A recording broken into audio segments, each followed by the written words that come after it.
How to fix no sound issue on iPhone. Hello everyone, welcome back to our channel.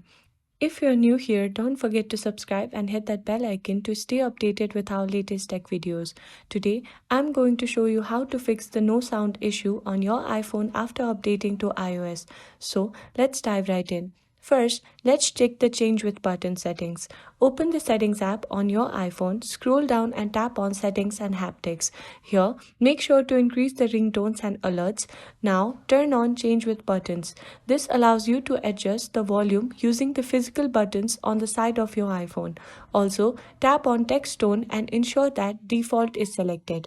This should help restore sound for notification. Next, let's turn off Do Not Disturb mode. Swipe down from the top right corner of your screen to open the control center. Tap on Focus and then select Do Not Disturb.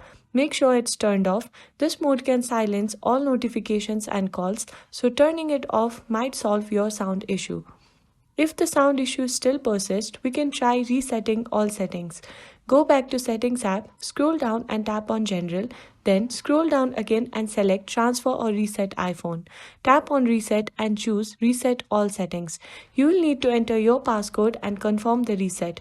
This won't delete your data, but it will reset system settings to default. And that's it. Those are 3 simple solutions to fix the no sound issue on your iPhone. If this video helped you, please give it a thumbs up and leave a comment below, and don't forget to subscribe for more tech tips.